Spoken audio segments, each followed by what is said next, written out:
The wind rolled across the hills of ancient Israel, carrying with it the faint smell of salt from the distant sea. In the small village of Gath-Hepher lived a man named Jonah, a prophet, a messenger of God. Jonah was a man shaped by the desert sun, his beard thick, his face weathered by years of walking dusty roads and speaking the words of the Lord. People knew him as a man who could hear God's voice, but even prophets carry battles inside their hearts. Every morning, Jonah lived by the rhythm of Jewish life. He rose with the sunrise. He prayed, facing Jerusalem. He shared simple meals of bread, olives, and dried figs. Sometimes he walked the hills in silence, listening for God. But Jonah lived in a time filled with fear. Far to the east stood a powerful empire, Assyria, and its capital city, Nineveh. Nineveh was infamous. Stories of its cruelty spread through Israel like wildfire. Cities burned, nations conquered, families enslaved.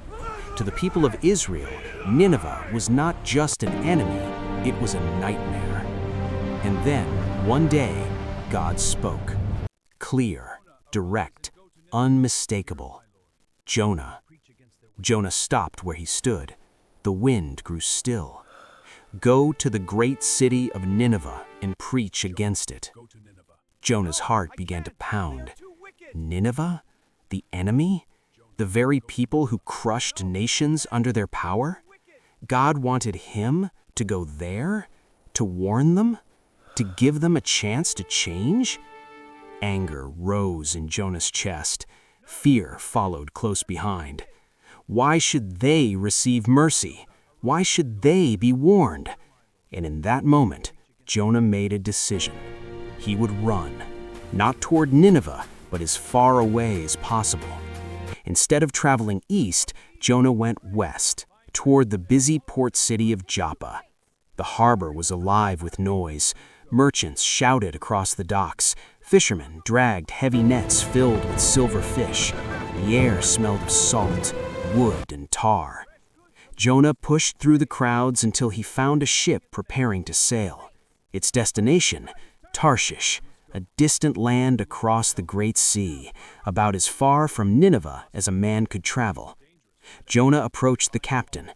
"Where is this ship bound?" he asked. "Tarshish," the captain replied. Jonah quickly reached into his pouch. "I'll pay the fare." The captain studied him for a moment. "You look like a man running from something." Jonah forced a small smile. "Only traveling." The captain shrugged. "Then climb aboard." Soon the ship pulled away from the dock. The coastline faded behind them, and Jonah felt something he hadn't felt in days. Relief. He had escaped, or so he thought. That night, the sea changed. The wind howled across the water like a wild beast. Waves crashed violently against the ship. The vessel groaned and creaked under the pressure. Sailors shouted in panic, "Throw the cargo overboard!" Barrels splashed into the raging sea, but the storm only grew worse. Lightning cracked across the sky. The captain rushed below deck, and he found Jonah sleeping. He grabbed him by the shoulders. "Asleep?" the captain shouted. "How can you sleep at a time like this? Pray to your God!" Jonah slowly opened his eyes. Above them, the ship shuddered with every crashing wave. The sailors gathered together in fear. One of them spoke up. "We must cast lots to see who caused this disaster." They cast the lots, and the lot fell on Jonah. The men turned toward him. "Tell us the truth," one demanded. "Who are you? What have you done?" Jonah lowered his head. "I am a Hebrew," he said quietly. "I worship the Lord, the God of heaven, who made the sea and the land."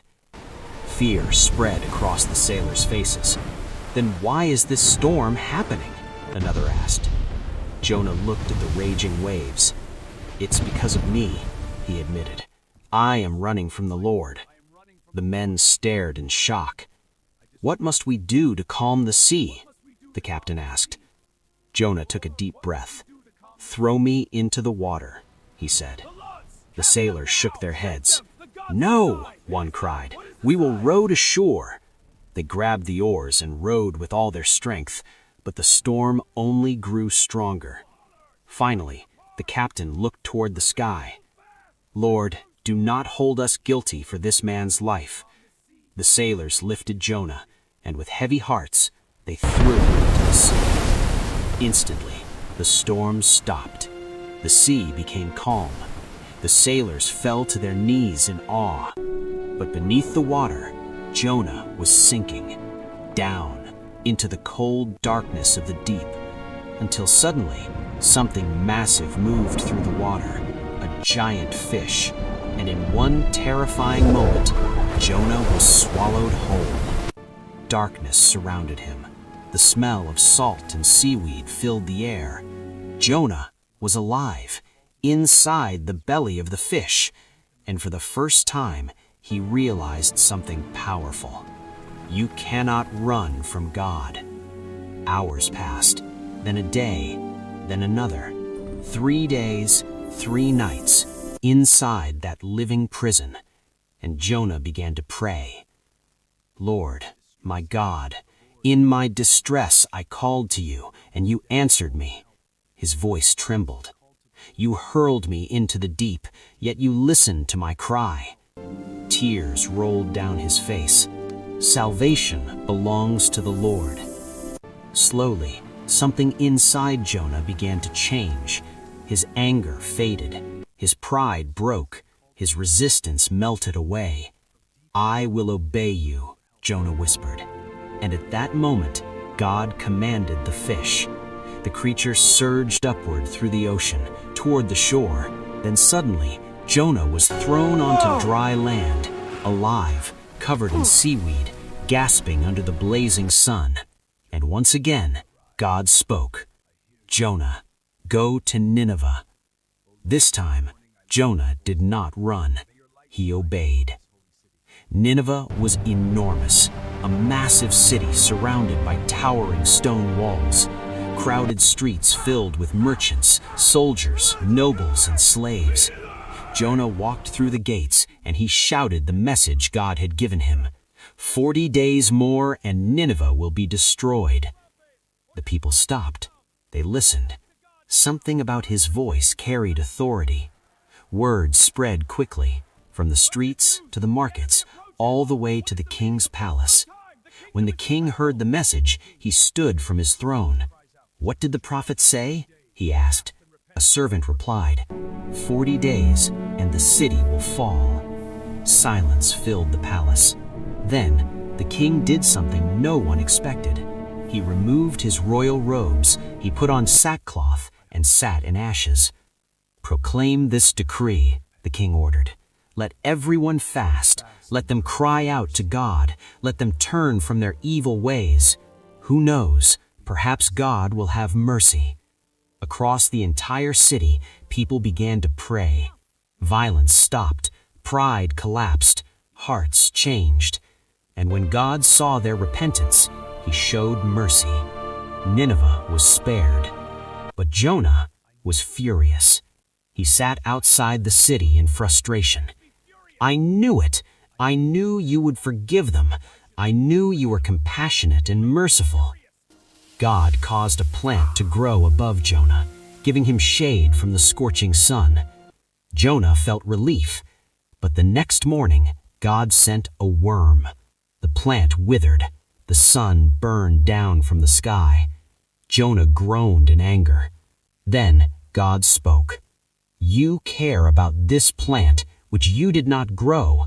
Should I care about Nineveh, a city with more than 100,000 people who do not know right from wrong?" Jonah sat silently, and in that silence, he understood. God's mercy is greater than human anger. His compassion reaches even those we call enemies. And the story of Jonah reminds us, even today, you cannot outrun God's call.